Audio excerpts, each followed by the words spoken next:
बहुत गिनाते रहे तुम औरों के गुण दोष, अपने अंदर झांक लो उड़ जाएंगे होश। प्यारे विद्यार्थियों नमस्कार। मैं होशियारमल अपनी इस ऑनलाइन क्लास के अंदर आप सभी का तहे दिल से हार्दिक स्वागत और अभिनंदन करता हूं। प्यारे विद्यार्थियों, आज हम बात करेंगे BA final BA third year का हिंदी साहित्य फर्स्ट का गेस पेपर महाराजा गंगा सिंह विश्वविद्यालय बीकानेर के जो मुख्य एग्ज़ाम हो रही हैं 2022, उसके अंदर हिंदी साहित्य का जो पेपर आएगा उससे पहले most important question guess paper कह सकते हो, मॉडल पेपर कह सकते हो, यह केवल अनुमानित है।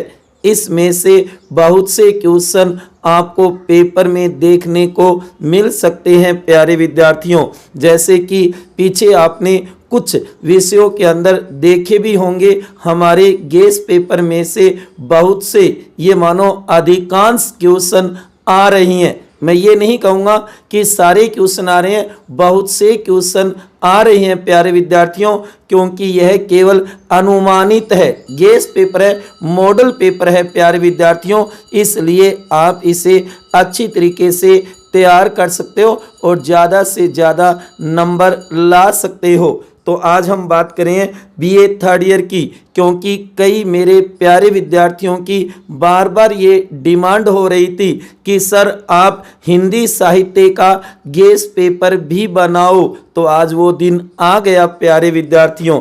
तो देखो, हिंदी साहित्य फर्स्ट प्रथम पेपर है, ध्यान रखना, जिसका नाम है आधुनिक काव्य। फर्स्ट पेपर बीए तृतीय वर्ष का 2022 महत्वपूर्ण प्रश्न 2022 के ऊपर हम चर्चा करेंगे। और सर्वप्रथम यही कहना चाहूँगा, म्हारो उद्देश्य था की सफलता, म्हारो उद्देश्य था की सफलता, आंखों में नींद बहुत है पर सोना नहीं है, यही समय है कुछ करने का मेरे दोस्त, इसे खोना नहीं है। यही समय आपको अच्छी पढ़ाई करनी है, अच्छी तैयारी करनी है, जो ज़्यादा से ज़्यादा नंबर आए और आपकी गुणवत्ता भी बढ़े, आपका नॉलेज भी बढ़े। प्यारे विद्यार्थियों, समय रहेगा 1.5 घंटे का पेपर का, पूर्णांक 100 अंक का ही होगा, जैसा कि आपने अपने प्रवेश पत्र पर देखा भी होगा कि इस बार विश्वविद्यालय 1.5 घंटे का ही पेपर करवा रहा है, 3 घंटे की जगह। तो देखो, खंड ए, पहले कहना चाहूँगा, सदा खुश रहो, हंसते रहो, प्रेम से मस्त रहो जी। देखो, जो कि पेपर में 3 खंड होंगे, खंड ए, खंड बे और खंड से। जो कि खंड ए में पेपर में 10 छोटे प्रश्न होंगे। कितने होंगे? 10 छोटे प्रश्न आएंगे, जिसमें से आपको कोई भी 7 प्रश्न ही करने हैं, 7 प्रश्नों के उत्तर ही देने हैं, 7 प्रश्न ही हल करने हैं। उत्तर सीमा होगी 50 शब्द, जो कि 7 क्वेश्चन 2 नंबर का एक क्वेश्चन होगा, तो कहने का मतलब 14 अंक। वैसे ये पेपर आपका 50 का और उसका डबल कर दिया जाएगा, तो आपके 100 में से अंक आ जाएंगे, मार्क्स 100 में से आएंगे। जबकि आप पेपर करके आओगे 50 का, 50 में से जितने, मान लो आपके 30 या 35 आएंगे तो 60 हो जाएंगे, 35 नंबर आएंगे तो 70 हो जाएंगे 100 में से। तो प्यारे विद्यार्थियों, छोटे प्रश्न आपको स्वयं तैयार करने हैं, क्योंकि छोटे प्रश्नों का कोई गेस नहीं बनता है, क्योंकि कुछ भी पूछा जा सकता है, विशेषता पूछी जा सकती है, कविता में मूल भाव पूछे जा सकते हैं। ये मानो कविता में कौन सा प्रमुख अलंकार है उसका सोदाहरण समझाना पूछ सकता है। ये मानो कविता के माध्यम से कवि क्या संदेश प्रेषित करना चाहता है, ये भी आ सकता है। कविता की प्रतीक योजना पर प्रकाश डालना भी पूछा जा सकता है। उसी प्रकार आप देखोगे साहित्य की कोई 4 विशेषताएं भी पूछी जा सकती है। वहीं आप देखोगे अगर अंत 5वीं यूनिट के अंदर अंत की जो यूनिट है 5वीं, उसके अंदर आप देखोगे जो कि हिंदी साहित्य का आधुनिक कविता का इतिहास है, उसके अंदर स्त्री विमर्श है, दलित विमर्श है, इसके बारे में पूछा जा सकता है कि दलित विमर्श क्या है, संक्षिप्त टिप्पणी लिखिए। इसी प्रकार कोई भी कविता का लेखक पूछा जा सकता है, मूल भाव पूछा जा सकता है, उसकी प्रमुख विशेषताएं। तो आप छोटे क्वेश्चन तो स्वयं तैयार करोगे, जो कि अति महत्वपूर्ण है। आपके पास जो भी अध्ययन सामग्री है, चाहे आपके पास 1 वीक हो, पासबुक हो, अच्छे टीचर के नोट्स हो, उनके माध्यम से आप छोटे छोटे क्वेश्चन तैयार कर सकते हो।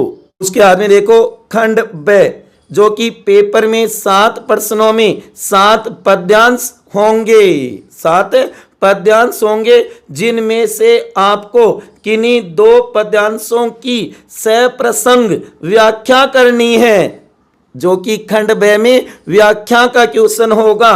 उत्तर सीमा 200 शब्द, जो कि ध्यान देना 2 और 1 कितने 8 की, तो कुल हो जाएंगे 16 अंक, इसके डबल हो जाएंगे प्यारे विद्यार्थियों। तो आप महत्वपूर्ण जो कवि है ना, उनके पद्यांशों को तैयार कर लेना, उन कवि का, उनकी कविताओं का नाम जरूर लिखना पहले प्रसंग में। जैसे कि महत्वपूर्ण हो सकती है जयशंकर प्रसाद की, सूर्यकांत त्रिपाठी की, महादेवी वर्मा की, नागार्जुन, रामधारी सिंह दिनकर और सच्चिदानंद हीरानंद एगे, या फिर आपको ध्यान देना है रघुवीर सहाय। ये कुछ महत्वपूर्ण कवि हैं, इनकी रचनाएं तो जरूर तैयार कर लेना। तो वैसे पद्यांश आएंगे कुल कितने 7, आपको करने कितने होंगे 2 ही करने होंगे। उत्तर सीमा 200 शब्द है प्यारे विद्यार्थियों। तो इस क्वेश्चन को भी अच्छी तरीके से करना। खंड ब में केवल व्याख्याएं आएगी और महत्वपूर्ण जो कवि है ना, उनकी व्याख्याएं जरूर तैयार कर लेना, जो बार बार पूछी भी जाती है पेपर के अंदर। उसके बाद में देखो आगे खंड स, ये है आपके लिए महत्वपूर्ण। खंड स में अति महत्वपूर्ण क्वेश्चन देखेंगे, सिलेक्टेड टॉप मोस्ट क्वेश्चन कौन कौन से आ सकते हैं, उसके ऊपर हम चर्चा करेंगे प्यारे विद्यार्थियों। तो देखो खंड स पेपर में 4 प्रश्न होंगे, कितने होंगे 4 प्रश्न होंगे, जिनमें से आपको कोई एक प्रश्न ही हल करना है, केवल एक प्रश्न का उत्तर ही देना है, जो कि 20 नंबर का होगा, ध्यान देना। और इसके डबल हो जाएंगे जो भी आप अंक लेकर के आओगे।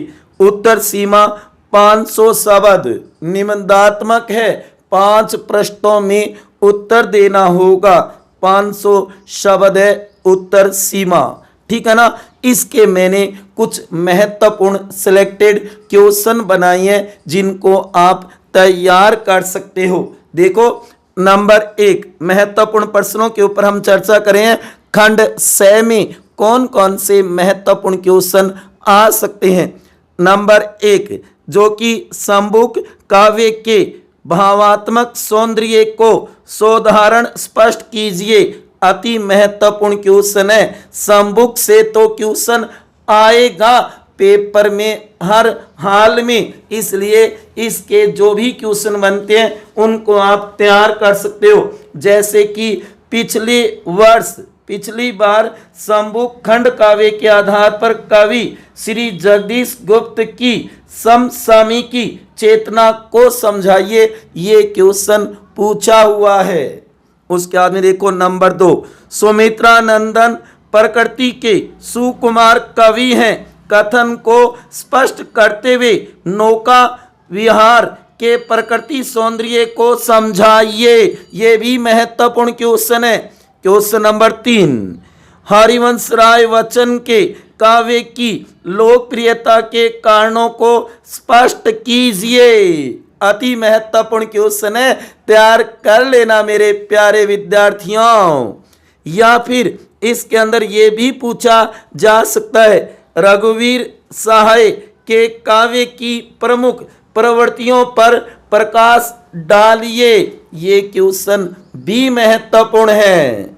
उसके आगे देखो क्वेश्चन नंबर 4 जो मोस्ट बन सकता है, नंद किशोर आचार्य के कविता संबंधी विचार स्पष्ट कीजिए।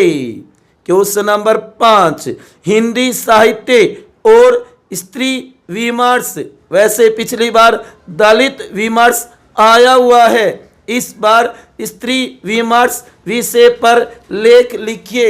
ये क्वेश्चन आने की पूरी संभावना है। या फिर 5वां क्वेश्चन 5 यूनिट से ये भी बनाया जा सकता है, या रस से क्या तात्पर्य, उसके स्वरूप और भाव में उसके अंतर को स्पष्ट कीजिए। रस का क्वेश्चन आ सकता है, उसके भेद पूछे जा सकते हैं, तो इन्हें आप तैयार कर सकते हो। ये 5 सिलेक्टेड टॉप मोस्ट क्वेश्चन है आपके पेपर के खंड 6 के लिए। इन्हें अच्छी तरीके से तैयार कर लेना मेरे प्यारे विद्यार्थियों। उसके बाद में देखो आगे, जो कि आपके पेपर का सिलेबस भी मैंने बता दिया है, इसके अकॉर्डिंग आप तैयारी कर सकते हो। जैसे कि देखो नोट, कृपया ध्यान दे, ये सभी प्रश्न अनुमानित है, गेस या मॉडल पेपर है प्यारे विद्यार्थियों। माँ सरस्वती से यही दुआ करता हूँ कि हमारे गेस पेपर में से अधिकांश क्वेश्चन आपको पेपर में जरूर मिले और आपका पेपर बहुत ही बढ़िया और अच्छा जाए। पेपर करके बाहर निकलो तो आपके चेहरों पर मुस्कुराहट हो। देखो प्यारे विद्यार्थियों, आधुनिक काव्य पेपर का नाम है, पाठ्यक्रम सिलेबस देखो 5 यूनिट बना रखी है आपके। पहली यूनिट में तो संबुक जो कि श्री जगदीश गुप्त का खंड काव्य है। उसके बाद में सेकंड यूनिट, दूसरी यूनिट में मैथिली शरण गुप्त, जय शंकर प्रसाद, सूर्यकांत त्रिपाठी, सुमित्रा नंदन पंत, महादेवी वर्मा। इनमें से आपके व्याख्या आएगी पद्यांशों की, तैयार कर लेना। उसके बाद में देखो तीसरी यूनिट के अंदर हरिवंश राय बच्चन, नागार्जुन, रामधारी सिंह दिनकर, सचिदानंद हीरानंद एगे, गजानंद माधव मुक्ति बोध। ये तीसरी यूनिट के महत्वपूर्ण कवि हैं आपके सिलेबस में। उसके बाद में देखो चौथी यूनिट के अंदर सुदामा पांडे धूमिल, रघुवीर सहाय, दोष्यंत, इसकी गजलें बहुत ही प्रसिद्ध है, उसकी विशेषता भी पूछी जा सकती है। उसके बाद में हरीश भादानी, नंद किशोर एगे, ये चौथी यूनिट के अंदर है। उसके बाद में 5 यूनिट आधुनिक कविता का इतिहास, प्रमुख विमर्श, जिसमें दलित विमर्श और स्त्री विमर्श प्रमुख है, इसलिए इनको तैयार कर लेना। उसके बाद में काव्य रूप, रस, रस के भेद, इनसे छोटे क्वेश्चन भी पूछे जा सकते हैं। प्यारे विद्यार्थियों, हमेशा याद रखा करो कि किरण चाहे सूर्य की हो या फिर आशा की, जीवन के सभी अंधकार मिटा देती है। प्यारे विद्यार्थियों, इस गेस पेपर के आधार पर आप अच्छी तैयारी कर सकते हो। हमारा उद्देश्य आपकी सफलता, मेरी तरफ से आप सभी को बेस्ट ऑफ लक, अच्छा पेपर करके आना है, सुंदर, स्पष्ट और जल्दी लिखना है। प्यारे विद्यार्थियों, पेपर कंप्लीट होना चाहिए। पहले आपको कॉपी के अंदर अच्छी प्रकार से एंट्रियां करनी है और जैसे ही आपको प्रश्न पत्र मिल जाए उसके बाद में अच्छी प्रकार से उसे पढ़ो, समझो और उसके बाद में उसके उत्तर देने शुरू करो। प्यारे विद्यार्थियों, जो कि हो सकता है आपके बीए सेकेंड ईयर में कम नंबर आए होंगे, कम अंक आए होंगे, लेकिन उसकी पूर्ति अब कर सकते हो अच्छी तैयारी करके और बीए फाइनल में, बीए थर्ड ईयर में अच्छे नंबर बना सकते हो, क्योंकि तीनों वर्षों का एग्रीगेट होगा आपके बीए की डिग्री में। इसलिए प्यारे विद्यार्थियों, अभी भी समय है, अच्छी तैयारी करो और ज़्यादा से ज़्यादा नंबर लेकर आओ। तो ये था आपके सामने हिंदी साहित्य फर्स्ट का गेस पेपर, जो कि 3 खंड होंगे, खंड ए, खंड ब, खंड स, इनको तैयार करना। ओके प्यारे